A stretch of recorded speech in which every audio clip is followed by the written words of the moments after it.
avec le prophète Franck Romaric Divin et le prophète David Kainos les samedis 21 et dimanche 22 septembre 2024 à l'église La Maison du Trésor. Thème, un plan nouveau, un plan nouveau. Ce sera un temps exceptionnel de prière et de démonstration de l'Éternel. Ne manquez pas ce rendez-vous divin. Shalom. Merci de me parler, de m'utiliser ce matin pour parler au cœur de tes enfants. Donne-moi d'être sincère. Donne-moi d'être juste, équitable. Donne-moi d'être vrai et donne-moi d'être succinct. Permets à mon esprit de composer avec ton esprit et permets à leurs esprits de composer avec le tien. Que nous puissions comprendre ce message et avancer selon que tu le veux dans le nom de Jésus-Christ. Amen. J'ai appris quelque chose avec Dieu. Il faut être patient avec ce que Dieu t'a donné. Il faut être persévérant dans la voie dans laquelle Dieu t'a engagé. Vous savez, lorsque Dieu fait tarder ses promesses sur votre vie, c'est parce qu'il est au travail. Il travaille à vous performer. Il travaille à vous équilibrer. Ça fait mal. Mais il travaille à vous donner la forme de ce qui va venir dans votre main. Il travaille à vous donner la maturité de ce que vous allez gérer.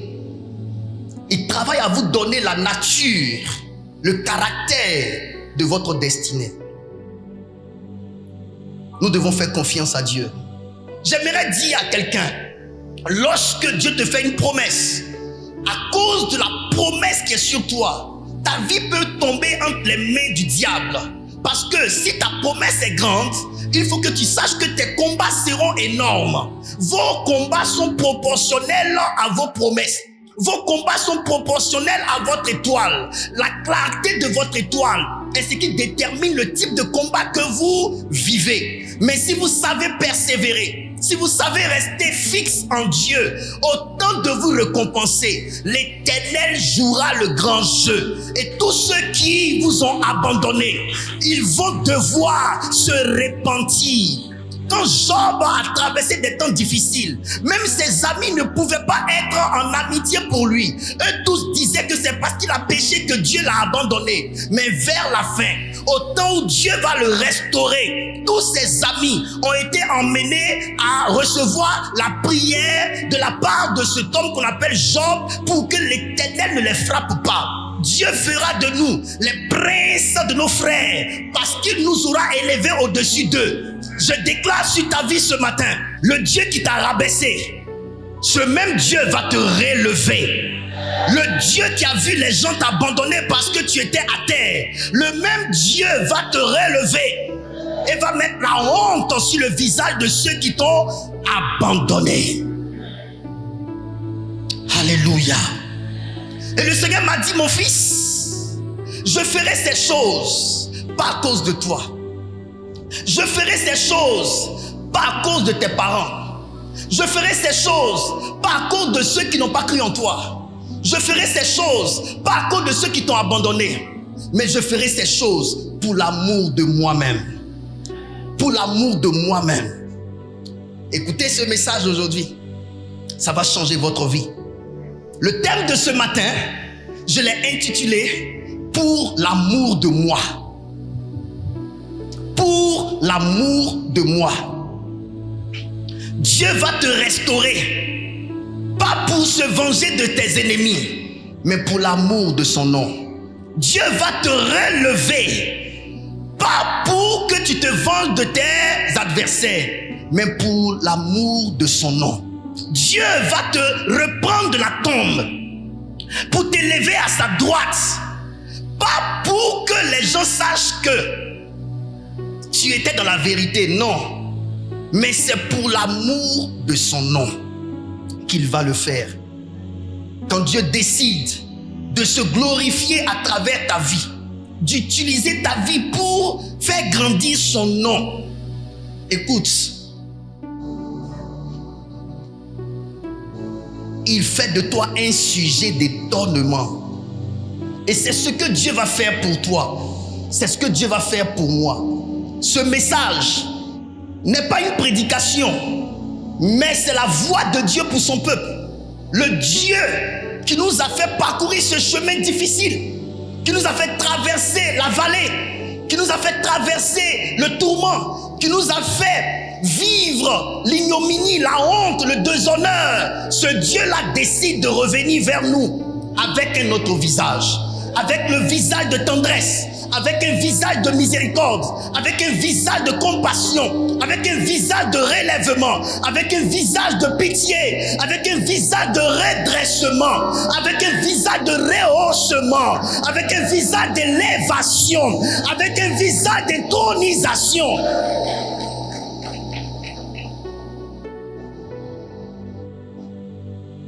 Notre vie est entre ses mains.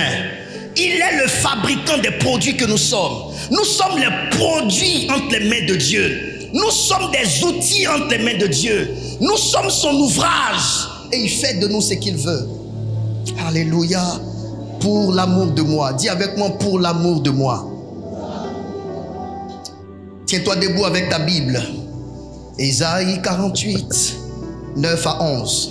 Ésaïe 48, les versets 9 à 11. Je lis la parole. À cause de mon nom, je suspends ma colère. Reprends.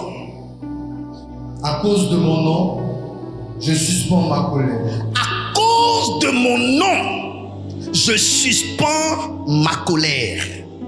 À cause de ma gloire, À cause de ma gloire, je me contiens envers toi. je me contiens envers toi Pour ne pas t'exterminer. pour ne pas t'exterminer.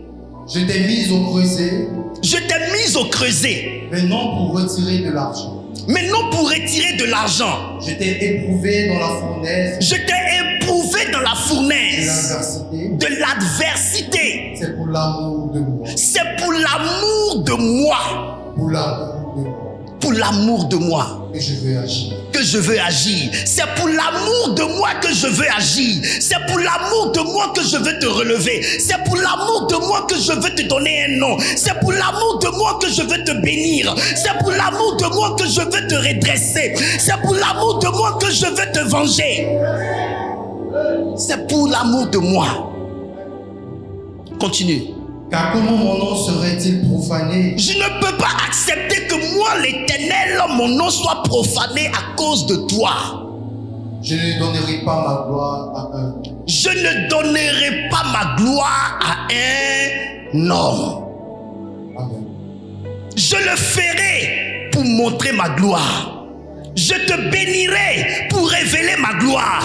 Parce que je n'accepterai pas que mon nom soit détruit et effacé au milieu des hommes. Je ne donnerai pas raison à ceux qui disent que ton Dieu t'a abandonné. Je ne donnerai pas raison à ceux qui disent que ton Dieu t'a délaissé. Je ne leur donnerai pas raison. Si je ne te lève pas, ils diront que je ne suis pas capable. Si je ne te lève pas, ils diront que mon Dieu, ton Dieu, je ne suis pas capable. Alors parce que je veux leur révéler que moi Dieu, je suis l'Éternel, je te relèverai, je te prendrai et je te bénirai. Ainsi parle l'Éternel. Asseyez-vous dans la présence de Dieu. Première chose que j'aimerais dire, aucun être humain n'est une erreur. Aucun être humain n'est une erreur. Que tu sois né hors mariage ou dans le mariage, tu n'es pas une erreur. Que tu sois né accidentellement ou pas, tu n'es pas une erreur. Que ta mère t'ait reçu dans son ventre très jeune, partant à l'école, et que tu sois né de cette manière-là, tu n'es pas une erreur. Que les hommes aient dit que c'est de manière prématurée que tu es né ou pas, j'aimerais te dire que si tu es né, tu n'es pas une erreur. Que tu sois né d'une prostituée, comme Jephthé, qui était né d'une prostituée et qui avait été chassé par ses propres frères, parce que selon eux, il ne pouvait pas avoir part à l'héritage, parce que sa mère est une prostituée. J'aimerais te dire, tu n'es pas une erreur.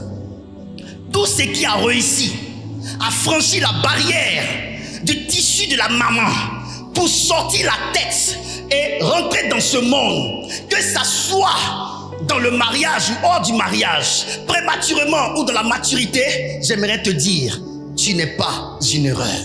Nous avons été envoyés ici sur la terre pour quelque chose. Celui qui n'a pas de destinée, celui à qui Dieu n'a pas donné de destinée, ne peut réussir à sortir du ventre de sa mère. Si tu as réussi à sortir du ventre de ta mère, c'est parce que le Dieu, créateur de la vie, a fixé un plan pour toi. Alors j'aimerais dire à quelqu'un ce matin, même si ces paroles, j'ai l'habitude de les dire, les reprendre et les répéter, pour moi est salutaire comme l'apôtre Paul le dit. Tu n'es pas une erreur. J'aimerais consoler une personne qui aujourd'hui se retrouve sans père, se retrouve peut-être sans mère, se retrouve sans domicile fixe, se retrouve sans parents. Une personne qui n'est pas dans un contexte familial. J'aimerais dire à la personne, regarde-toi. Le souffle que tu détiens en toi est le signe que Dieu a placé un but sur toi. Et tu n'es pas une erreur du tout. Ta vie peut être peut-être difficile. Ta vie peut être chaotique. Ton entourage peut être chaotique. Mais j'aimerais te dire, ne regarde pas ton entourage. Ne regarde pas ton espace de vie. Ne regarde pas ta condition de vie. Regarde juste à ta vie. À ta vie en tant que souffle. Souffle pour croire que Dieu a fixé un plan sur toi. Dieu n'a rien créé pour le divertissement ou pour l'amusement. C'est une phrase très importante. Notre Dieu qui est au ciel n'a rien créé pour le divertissement ou pour l'amusement. Même les couleurs des fleurs, des jardins, n'ont pas été créées juste pour faire beau. Les études ont révélé que les couleurs des fleurs attirent une certaine catégorie d'insectes. Et donc Dieu a donné à chaque fleur une couleur en fonction du type d'insecte qui doit s'intéresser à la fleur. Alléluia. Oh, Mandarabishan de Brandos. Notre Dieu est intelligent. Notre Dieu est sage. Même les fleurs des jardins, les couleurs des fleurs des jardins, ce n'est pas pour faire beau, c'est pour attirer une catégorie d'insectes. Parce que les insectes que Dieu a créés, pour leur donner un droit de vie, il donne donc des couleurs à des fleurs. Parce que lorsque Dieu crée, Dieu donne un sens à ce qu'il a créé. La plupart d'entre nous ne connaissent pas leur propre but sur la terre. La plupart d'entre nous ne connaissent pas leur propre but sur la terre. Et j'ai étudié. Et dans mes études, j'ai remarqué qu'il y a 5 questions qui traversent la pensée de l'humain en général. 5 grandes questions. Ces 5 questions font l'objet de douleurs de certains humains. Ces 5 questions font l'objet de tristesse de certains humains. Ces 5 questions font l'objet de convoitises de certains humains.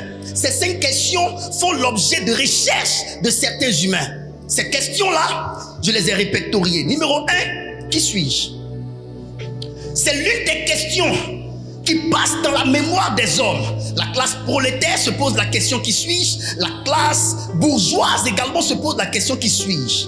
Cette question n'échappe au contrôle de personne. Tout le monde est omnibulé par le désir de savoir qui il est. Qui suis-je? La deuxième question qui trottine à l'esprit de tout homme, d'où je viens? D'où je viens? Parlant de l'origine de l'homme. Quelles sont les origines de l'homme? Beaucoup de personnes font des allégations pareilles en disant que les hommes viennent de la transformation et de l'évolution des singes. D'autres disent que les hommes viennent à partir des algues. D'autres parlent de Big Bang. Plusieurs choses. Mais la question de savoir notre source, notre origine est une question qui traverse la pensée des grands penseurs et la mémoire des hommes. D'où je viens? Troisième question. Pourquoi suis-je ici? Pourquoi suis-je ici? Pourquoi suis-je ici? Pourquoi je suis sur la terre? Pourquoi j'occupe la terre? Vous savez, si vous n'avez pas posé la question pourquoi suis-je ici, votre vie sera monotone. Vous ne saurez pas à quoi sert votre vie si vous n'avez pas la réponse à pourquoi suis-je ici. Pourquoi suis-je ici vous révèle votre importance dans la vie. Pourquoi suis-je ici vous révèle votre utilité dans la vie. Alléluia. Alléluia. Quatrième question. Que puis-je faire? Que puis-je faire? Qu'est-ce que je dois faire? Que puis-je faire? L'homme normal se pose la question, qu'est-ce que je dois faire? Quel travail je dois faire? Comment je dois m'y prendre pour réussir telle chose? Comment je dois faire? Comment je fais? Même souvent quand les gens reçoivent des prophéties, ils se demandent comment cela va se faire. Marie a demandé à l'ange qui lui a annoncé qu'elle tomberait enceinte. Elle a demandé comment cela pourra-t-il se faire? On se pose la question, comment je dois m'y prendre? Et très sincèrement, cette question est la question du commencement. Parce qu'avant d'entamer quelque chose, tu te demandes comment je dois faire. Tu ne sais pas comment t'y prendre. Par quoi commencer? Par où commencer? Avec qui commencer? J'ai une vision, j'ai une entreprise, je veux créer une entreprise, mais comment? Comment je dois m'y prendre? Et souvent, on ne sait pas comment commencer. Quand je devais commencer cette église, j'étais en face de cette question. Que puis-je faire? J'ai pris cette petite maison dans laquelle j'étais et j'étais assis à même le sol. J'ai dit, mais bon, on est arrivé là. Que faire? Que faire? C'est une question dangereuse. Mais il faut que tu trouves la réponse à cette question pour que ta vie suive son itinéraire. L'autre question, cinquième question, où vais-je? Où vais-je? Quelle est ma destination? J'avais 15 ans hier, aujourd'hui je me retrouve à 21 ans, bientôt 30 ans, bientôt 40 ans. Je vais où? On a l'impression qu'on est dans un voyage sans être dans un car. On a l'impression qu'on est dans un voyage sans être dans un train. On a l'impression qu'on est dans un voyage sans être sur une moto. On a l'impression qu'on est dans un voyage sans être dans un véhicule. La vie est un train qui nous conduit vers une destination. On va où? La question se pose. Est-ce que notre destination finale, c'est la tombe, le cimetière? Devons-nous tous regarder le cimetière comme étant notre destination finale? Ou devons regarder au-delà du cimetière? Où allons-nous? Nos âges évoluent, notre visage a changé de forme parce qu'on est en train d'être mature. Tu étais plus jeune, ton visage avait une certaine forme. Regardez votre photo de quand vous étiez plus jeune. Regardez votre photo de quand vous êtes devenu maintenant. Vous verrez que vous avez été déformé. Votre visage qui était mince est devenu un peu large. N'est-ce pas? Vos cheveux ont commencé à avoir du blanc dedans. Vous sentez que vous êtes en pleine métamorphose, en pleine transformation physique. La vie est en train de suivre son cours. On va où? On va où? On va où? Ces 5 questions. Les hommes grelottent autour de ces 5 questions. Mes enfants, Jésus prêchait l'évangile et il se retrouvait devant 2 types de personnes. Il se retrouvait devant la foule d'un côté et devant ses disciples de l'autre côté. Il prêchait un message, mais souvent, il prêchait seulement à ses disciples parmi la foule. Ce message que je prêche aujourd'hui n'est pas pour tout le monde. C'est pour des personnes humbles qui croient que celui qui est ici a reçu un mandat de Dieu pour leur véhiculer la pensée de Dieu. Ce n'est pas pour les orgueilleux. Les orgueilleux pensent tout savoir, tout connaître. Mais les humbles, c'est eux qui prennent ce qu'on prêche. Ouvrez vos cœurs et écoutez mon message. La plus grande tragédie dans la vie, ce n'est pas la mort. La plus grande tragédie dans la vie, ce n'est pas la mort. C'est le fait de vivre sans but.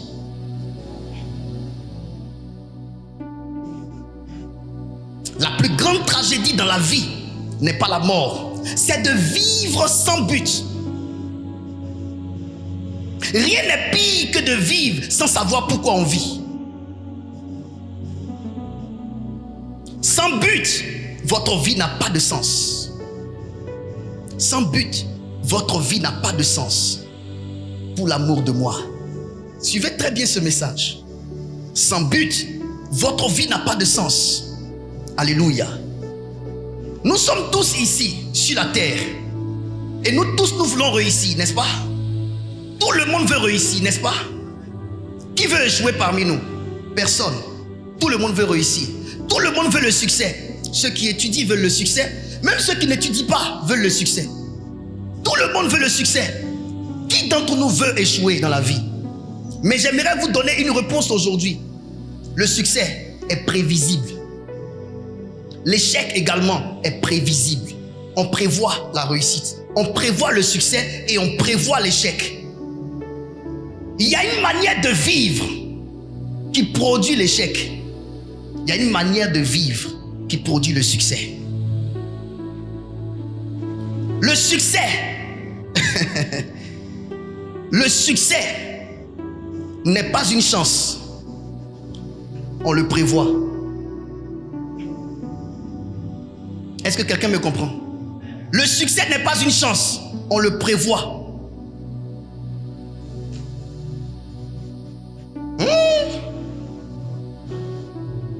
Pourquoi la plupart des chrétiens ne réussissent pas? Parce que la plupart des chrétiens confient leur vie à la chance. Ils confient leur vie à un certain esprit qui doit décider de tout pour eux. Ils ne savent pas qu'il faut prendre de l'intelligence, de la sagesse de ce Dieu qu'ils adorent et appliquer. C'est pourquoi je dis, le succès est prévisible. On prévoit le succès, mes enfants. On prévoit également l'échec. Quand tu vois la maman, le papa mettre leurs enfants dans des écoles où on forme bien, ils sont en train de prévoir le succès pour leurs enfants. Le succès se prévoit. Vous comprenez ça? Quand tu fais former tes enfants par les bons instituteurs, par les bons professeurs, si l'enfant lui-même a un peu de courage et qu'il a un peu de matière, mais il va réussir. Ne confiez pas la vie de vos enfants à la chance. Et ne confiez pas vos vies à la chance. Le succès n'est pas une chance, ça se prévoit. L'échec également se prévoit. Dieu a conçu tout ce qu'il a créé pour réussir. Écrivez cela. Dieu a conçu tout ce qu'il a créé pour réussir. Dieu a conçu tout ce qu'il a créé pour réussir. Et j'aimerais citer une phrase de papa Miles Monroe qui a dit quelque chose. Il dit: les oiseaux n'ont pas suivi de cours pour s'envoler. La capacité de s'envoler a été établie en eux. Les poissons n'ont pas fait de cours de natation pour savoir nager. La capacité de nager a été établie en eux. Alléluia. La graine a son futur en son sein. Le futur de la graine se trouve dans la sémence, la graine. Le pouvoir de devenir se trouve à l'intérieur de la sémence. Il faut juste prendre la graine, mettre dans une terre et ça va pousser et donner la forêt. Donc, toutes les capacités ont été à l'intérieur de nous. Nous tous qui avons été créés par Dieu, conçus des mains de Dieu, nous avons été conçus avec le pouvoir de devenir, avec le pouvoir d'être un succès, le pouvoir de réussir. Toutes ces capacités sont en nous. Je peux avancer? Écris ceci. Dieu est plus engagé dans votre succès que vous ne l'êtes. Dieu est plus engagé dans votre succès que vous-même vous ne l'êtes. Je vais vous dire pourquoi.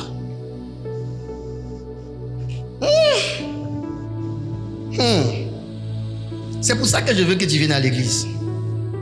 Prochainement, tu viens avec un cahier, avec un stylo. Venez à l'église. Venez vous asseoir, Dieu va vous bâtir. Est-ce que je peux avancer? J'aimerais que tu crois en Dieu. Dieu dit à Adam, regarde les arbres, chaque arbre porte une semence, un fruit dans lequel il y a une semence.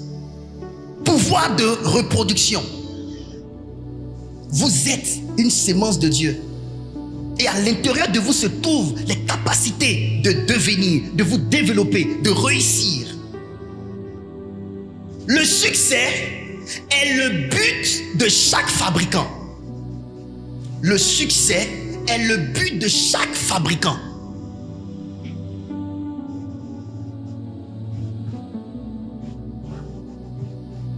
Le succès est le but de chaque fabricant. Quand Toyota fait sortir les véhicules, Toyota ne veut pas faire faillite. Toyota veut le succès. Quand Apple fait sortir ses appareils, mais le fabricant de Apple veut le succès. Donc c'est ce que poursuit chaque fabricant. Suivez-moi bien. Lorsqu'un fabricant fabrique son produit, il imprime sa marque sur son produit. Vrai ou faux? Suivez-moi bien. Lorsqu'un fabricant fabrique son produit, il y met sa marque. Quand Toyota fait sortir ses véhicules, il n'y a pas sa marque. Les téléphones que vous avez, il n'y a pas la marque dessus. Hein? On imprime toujours l'image dessus. Retenez ça d'abord. On peut avancer? Chaque fabricant poursuit le succès. Maintenant, quand un fabricant fabrique son produit, derrière chaque produit, quand il a réussi son produit, qu'il le met sur le marché, derrière chaque produit, il y a un petit livre qu'on appelle le manuel. Vrai ou faux? Il y a un livre derrière. Quand vous achetez vos téléphones, vous allez voir un livre, un bouquet comme ça derrière, avec les accessoires. N'est-ce pas? Dans le manuel, vous verrez une image. L'image de l'appareil, du produit. D'abord. Vrai ou faux? On présente l'image. Quand on finit de vous présenter l'image, on vous présente autre chose. On vous présente les promesses et des lois. Les promesses, c'est ce que le produit va apporter à l'utilisateur. Vrai ou faux? Ce que j'appelle promesse, c'est ce que le produit que tu as en main va t'apporter. On écrit tout ça dans le manuel. Et après, on te révèle le mode d'utilisation du produit en question. N'est-ce pas? Quand on finit de révéler le mode d'utilisation du produit, on te donne les garanties. Vrai ou faux? On te donne les garanties, n'est-ce pas? Maintenant, on te dit après que si l'appareil est défectueux, il faut confier à des vendeurs agréés par la société qui vend le produit. Parce que tout vendeur n'est pas agréé par ceux qui vendent leurs produits. Pour que eux, ils puissent réparer l'appareil. On te dit, si l'appareil est défectueux, ramène, on va réparer gratuitement. Pourquoi ils vont réparer gratuitement? Hein? Ce n'est pas pour tes beaux yeux. Pourquoi ils vont prendre la charge de réparer gratuitement l'appareil que tu as acheté de leurs mains si l'appareil est défectueux? Ce n'est pas parce qu'ils t'aiment. Ce n'est pas parce que la société la t'aime. Mais il y a une seule chose que la société préserve, sa réputation.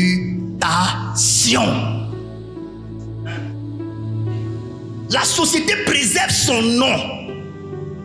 C'est à cause de son nom. Ah, la brochante.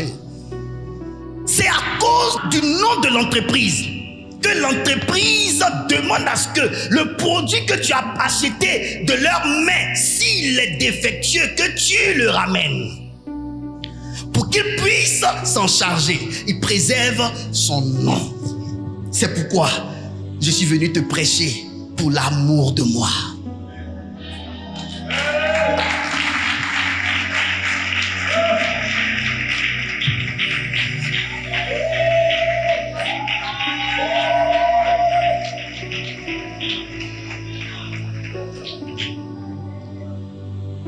Chose qui peut arriver à un fabricant, c'est que son produit échoue parce que la réputation de son entreprise peut prendre un coup. Maintenant, j'aimerais vous dire, vous êtes un produit. Dis avec moi, je suis un produit. De la même manière que Infinix a sorti ce téléphone, que j'ai. Le produit de Dieu, c'est qui? C'est l'homme. Il y a l'image ici, dessus, d'un phénix sur le téléphone. C'est pourquoi il vous a donné son image.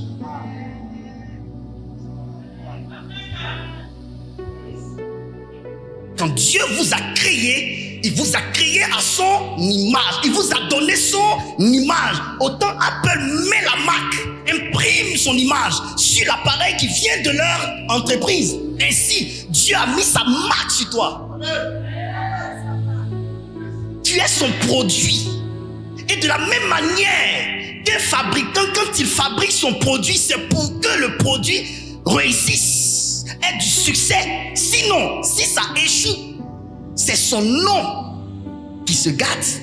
Dieu qui t'a créé, Dieu qui a pour produit Akash Jésus. Akash Jésus se promène avec son image, son empreinte. S'il ne réussit pas, ce n'est pas Akash Jésus qui prend le coup. C'est son fabricant qui s'appelle Dieu.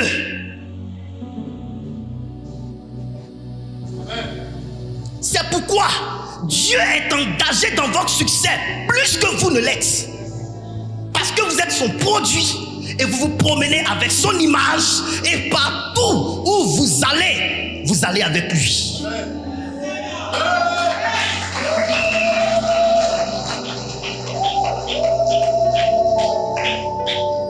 Le manuel dans le carton de l'appareil que tu as acheté, c'est dans ce manuel que se trouve l'esprit du fabricant. Mais généralement, on ne lit pas le manuel. Et le manuel de Yeshua el-Mashiach, c'est la Bible. C'est la Bible qui est le manuel. Vous êtes le produit. Mais ici, comment vous devez fonctionner et réussir? Ça dit. Mais comme on ouvre la boîte, on enlève le téléphone, on n'ouvre pas le manuel pour lire parce que c'est trop de tralala, on ne lit pas la Bible pour savoir comment utiliser le produit que nous sommes et réussir comme le maître l'a dit. Vous êtes le produit de Dieu. Je suis le produit de Dieu. Et il m'a donné son image. Il a imprimé son nom sur moi. Il a imprimé son image sur ma personne. Partout où un produit de Apple se trouve la marque de Apple sur le produit. Donc partout où vous allez, vous transportez cette image de Dieu là. Partout où vous rentrez, vous transportez cette image de Dieu. C'est pourquoi Shadrach, Meshach, Abednego et Daniel, bien qu'étant dans un royaume anti-Dieu, on dit, on ne peut pas se souiller avec la nourriture du roi. Pourquoi? Parce que nous sommes dans ce royaume qui ne reconnaît pas Dieu, mais nous sommes l'image de ce Dieu. Nous ne pouvons pas accepter de nous corrompre, parce que si on se corrompt, on corrompt notre Dieu. On corrompt l'image. Est-ce qu'on peut avancer? Je suis venu te dire que ton échec n'arrange pas Dieu. Ça fait de Dieu un mauvais fabricant.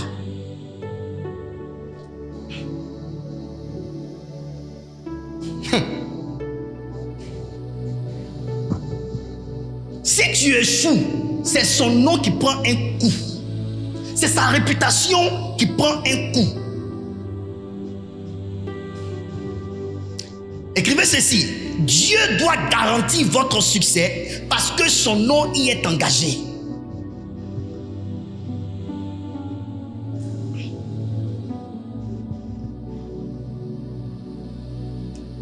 Dieu doit garantir votre succès parce que son nom y est engagé.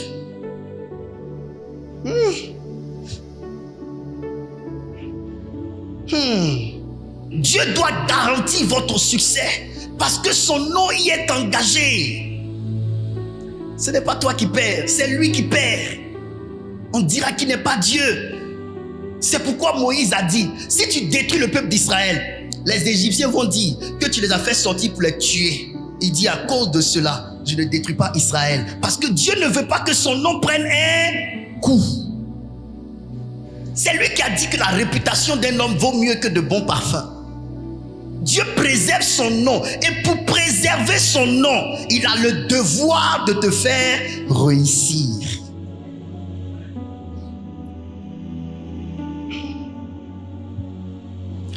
Pourquoi Dieu a dit dans ce texte-là qu'il ne peut pas se fâcher avec Israël?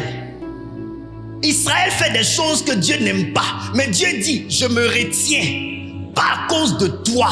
Je me retiens dans ma colère. Pas parce que tu ne mérites pas ma colère. Tu mérites ma colère. Mais je me retiens pourquoi? Pour l'amour de moi. À cause de mon nom.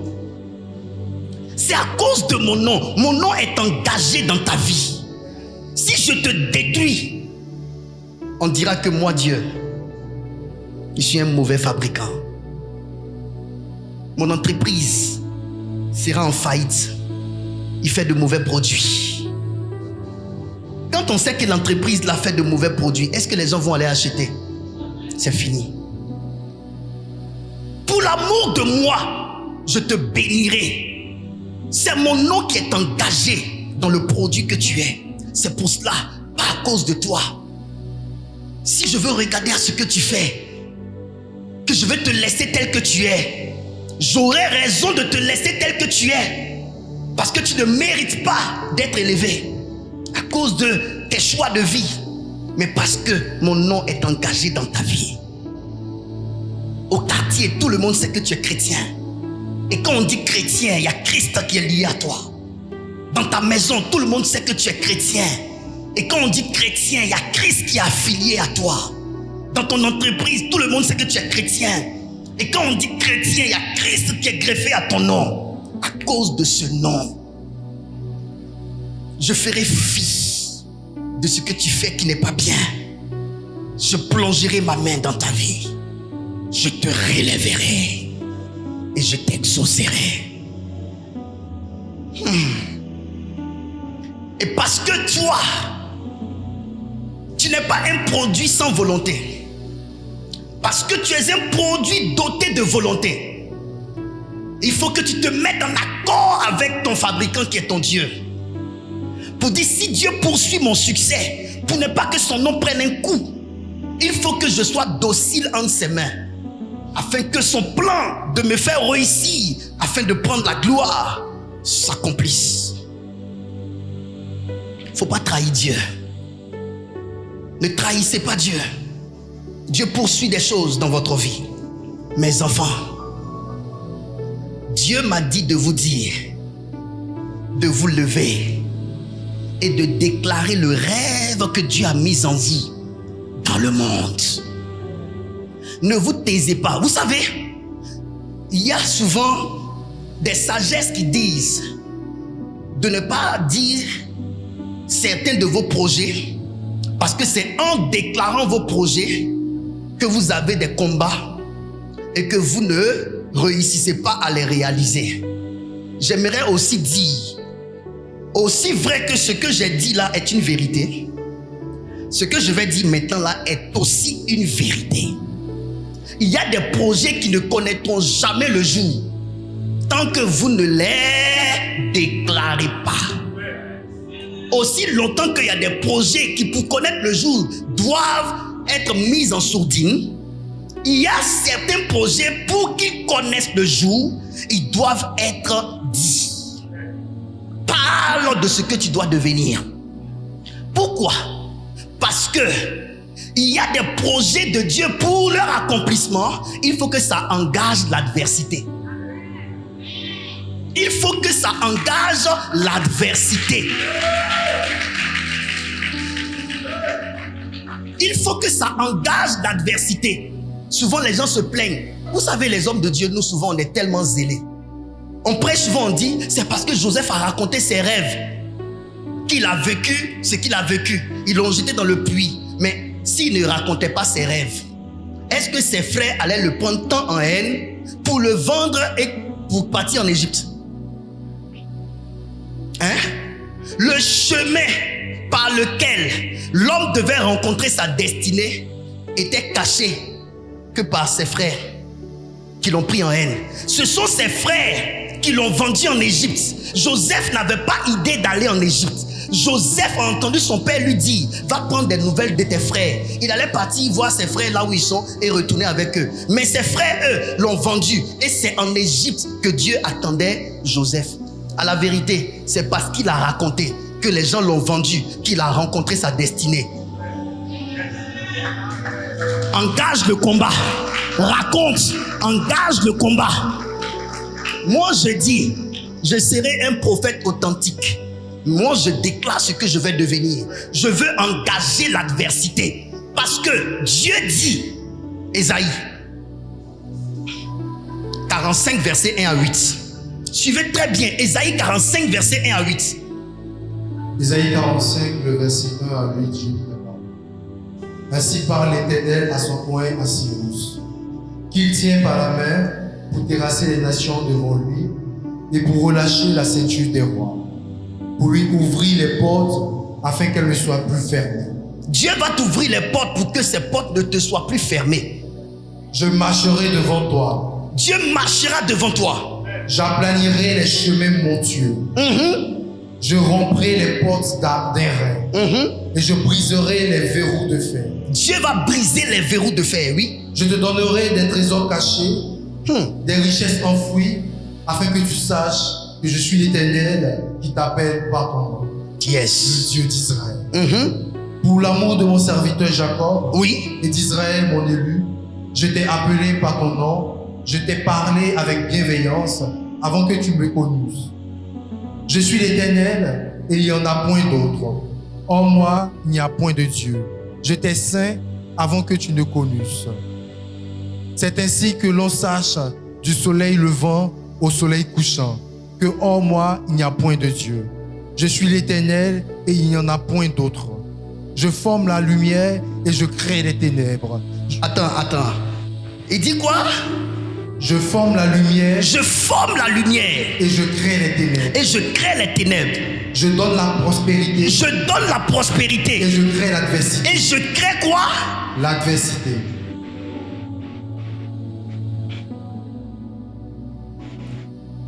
Dieu, pour te donner la part de la prospérité, doit t'introduire dans le chemin de l'adversité.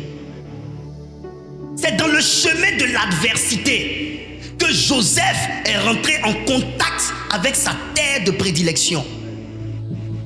Dieu a dû transformer ses propres frères en adversaires pour lui. Et ce sont ses frères qui ont dit: vendons-le. Quand ils disaient vendons-le, ils pensaient lui faire du mal. Mais Dieu était en train d'utiliser leur haine pour fixer un plan divin pour son serviteur. Ce matin, je déclare, la haine de tes ennemis va t'ouvrir la voie de ta destinée. Ceux qui te font mal à l'âme, ceux qui te font mal à l'esprit, Dieu va utiliser leurs mauvaises œuvres, leur haine. Il va utiliser leur méchanceté pour te faire connaître. Faites attention. Lorsque Dieu laisse faire le mal dans la vie de son serviteur, Dieu qui aime ses enfants, qui accepte qu'on fasse du mal à ses enfants, faites attention. J'ai peur quand les gens font du mal à un enfant de Dieu et puis Dieu voit. Dieu qui aime ses enfants, il voit et puis ne dit rien. Quand Dieu laisse faire le mal à l'un de ses enfants, c'est parce qu'il a un rêve plus grand à partir de ce mal-là pour son enfant. Quand les frères de Joseph étaient en train de se lever contre Joseph,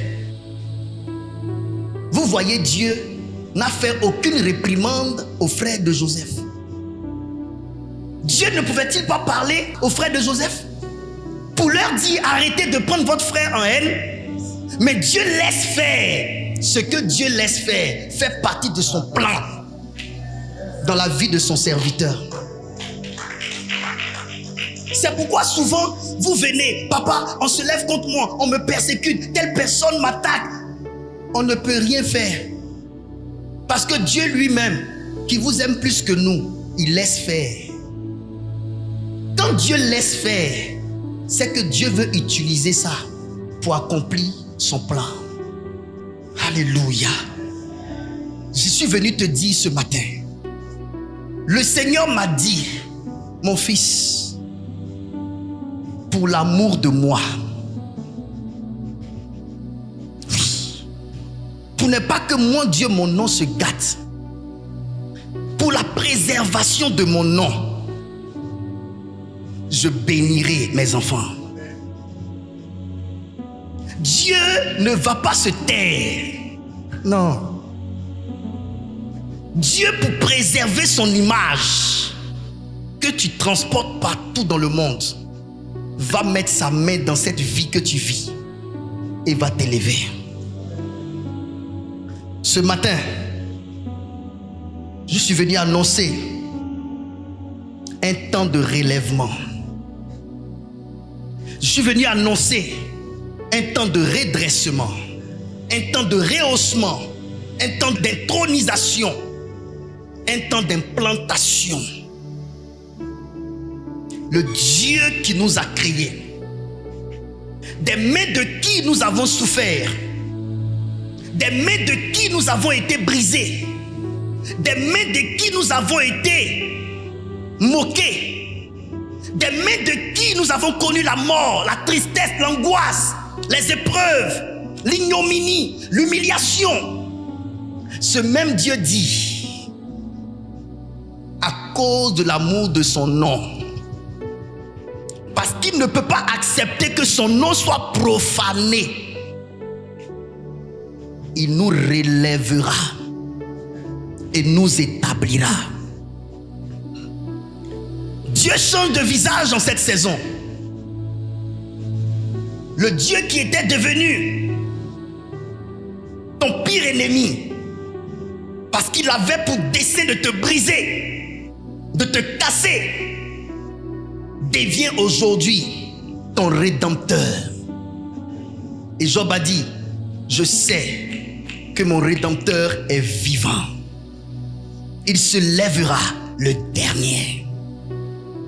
Quand il dit se lèvera le dernier, cela veut dire tous les autres sont passés avant lui. Les ennemis, les amis qui se sont transformés en ennemis, les moqueurs, les enchanteurs, mes persécuteurs sont passés. Ils ont fait leur part. Ceux qui pouvaient me donner du miel m'ont donné, du vinaigre m'ont donné, du mépris m'ont donné, de l'eau amère m'ont donné. Ceux qui pouvaient me donner les injures m'ont donné, ceux qui pouvaient me donner les gifles m'ont donné. Jésus a vécu cela. On le gifle, on crache sur lui. Le Père est silencieux. On le tape, prophétise. Qui t'a tapé? Dis le nom de qui t'a tapé. On se moquait de lui. On le trimballait à gauche, à droite. On le flagellait. Le Père ne disait rien. Il regardait son fils moisi entre les mains des gens. Mais ce qui me plaît, c'est que la Bible dit, il a plu à Dieu de briser son fils. Autrement dit, si Dieu n'était pas lui-même en train de briser Jésus, aucun homme ne pouvait avoir le pouvoir de le briser, de le toucher. C'est pourquoi les gens qui sont venus mettre la main sur lui, dans la parole de Dieu, le premier groupe est tombé, deuxième groupe est tombé, et après il a dit, venez mettre la main sur moi parce que cette heure vous appartient. Il leur a révélé, si ce n'était pas parce que Dieu, mon Père, avait décidé que je passe par là, que je sois entre vos mains, même avec vos contingents, même avec votre volonté, même avec les lettres des autorités, vous donnant autorisation de mettre la main sur moi, vous ne l'auriez pas pu. Il dit, personne ne m'ôte la vie, je donne la vie à qui je veux. Pour leur dire, ce que vous êtes en train de penser détenir, c'est moi qui vous l'ai donné. Oh Joseph, que tes frères te trimballent à gauche, que tes frères te trimballent à droite, ayant Dieu dans ta vie. Ce qu'ils sont en train de te faire, ce n'est pas parce que tu es faible, c'est parce que ton Père a voulu que cela soit ainsi. Quand des enfants pour qui tu as prié, à qui tu as donné Jésus, se lèvent contre toi comme s'ils connaissent que toi, te diminue, t'outrage. Oh, si ce n'est pas Dieu qui nous a descendus, pareille chose ne peut se faire. C'est Dieu.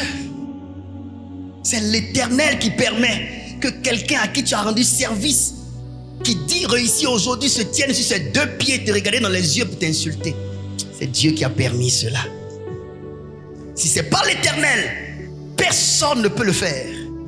Personne. Alléluia. Et Jésus était dans leurs mains.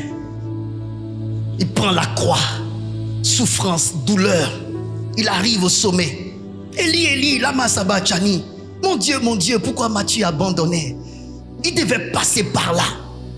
Mais parce que il y avait le nom de Dieu qui était engagé dans sa vie. Il a dit, tu as fini de mourir. Maintenant, je vais déployer une puissance comme jamais je l'ai déployée. Visiter la tombe le 3e jour.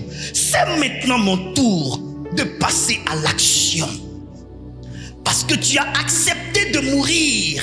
Parce que tu as accepté de payer le prix fort. Parce que tu as accepté que des gens t'humilient. Parce que tu as accepté que des gens te rabouent. Parce que tu as accepté les humiliations. Et que tu n'as pas bronché, Jésus. Moi, ton Père. Parce que tu es mon produit. Parce qu'il y a mon nom inscrit sur ton front. Parce que tu es mon image. Parce que la Bible dit Jésus est l'image visible du Dieu invisible. Si Jésus se détériore, le nom de son Père se détériore. Pour l'amour de mon nom, je ne te laisserai pas dans la tombe. Je suis venu te dire, aujourd'hui tu es plus bas que la terre. Mais parce que à ton nom est greffé le nom de Dieu, il ne te laissera pas dans la terre. Il ne te laissera pas dans la solitude. Il ne te laissera pas dans la moquerie. Il ne te laissera pas dans l'humiliation. Il se lèvera le dernier. Que Dieu te bénisse. Et que sa grâce soit sur toi. Grand réveil de l'Éternel. Avec le prophète David Kainos. Attends, tu peux voir là où tu es? Oui, je vois déjà. Appelle quelqu'un. Emmanuel. Attends, ne viens pas encore. Je suis en train de voir dans mon esprit. Tu as en toi des couleurs remarquables. La couleur chocolat et la couleur grise. Attendez, ne viens pas encore. Mais en fait, ce sont tes chaussettes qui sont comme grises ou bien... Viens maintenant. Grand réveil de l'Éternel. Avec le prophète David Kainos. Kainos. Monte quand tu regardes. Il y a combien de couleurs? Il y a le et il y a les chaussettes et les chaussures. Comment t'appelles-tu? Emmanuel. Grand réveil de l'Éternel. Grand réveil de l'Éternel. Avec le prophète Franck Romaric Divin.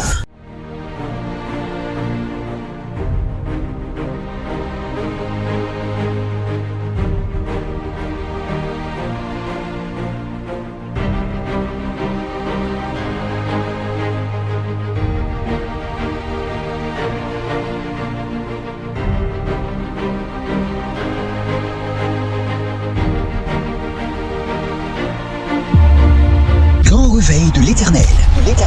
Avec le prophète Franck Romaric Divin.